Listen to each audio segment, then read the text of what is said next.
అదేవిధంగా మీడియా సీట్లు కేటాయించారు. దయచేసి అక్కడ కూర్చో నయాస్ పక్కన ఉందండి. రాష్ట్ర ప్రభుత్వం ఎంతో ప్రతిష్టాత్మకంగా చేస్తున్నారు. లోకల్ బాడీ మాట్లాడాలి.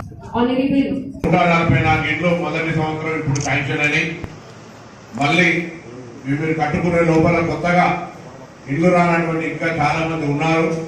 వాళ్ళకి మళ్ళా 2 నెలలలో మళ్ళీ 200 ఇండ్లు హుస్నాబాద్ పట్టణానికి జరుగుతుందని మాట సందర్భంగా మనం నేను ఒక మాట స్పష్టం చేయదలుచుకున్నా. ఈ 144 ఇళ్ల మంది ఇళ్ళు ఎవరైతే వచ్చినాయో పేదలకు మాత్రమే ప్రభుత్వంతో ఎంపిక కాబడ్డారు. మీరు ఎవరికి ₹1 నయా పైసా ఇవ్వడానికి వీల్లేదు. ఎవరైనా మధ్య నుండి నేను ఇప్పించినా నేను ఇస్తా అనే అధికారైనా మా వాళ్ళైనా మీ వాళ్ళైనా చుట్టాలైనా బంధువులైనా ఎవరైనా దీనికి సంబంధించినటువంటి ఎక్కడ కూడా అవినీతికి అవకాశం లేదు. వాళ్ళకి ఇవ్వడానికి ఒప్పుకుంటలేదు. చర్చ జరుగుతూ ఉంది. ఈ విధంగా కార్యక్రమాలు జరుగుతూ ఉన్నాయి.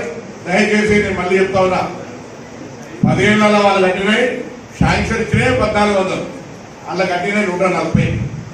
మేము ఏడాదికి హుస్నాబాద్ టౌన్ 200 తీసుకుంటున్నాం.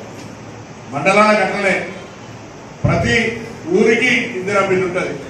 గతంలో ఇందిరమ్మ ఇల్లు లేని ఊరు లేదు, హనుమంతుని గుడి లేని ఊరు లేదన్నట్టుగా మళ్ళీ 10 ఏళ్ళ ఇందిరమ్మ ఇల్లు ప్రతి ఊర్లో ప్రతి వార్డుల పండుగ లెక్క చేసుకొని కట్టుకునే కార్యక్రమాన్ని ఈ రోజు జరుగుతోంది.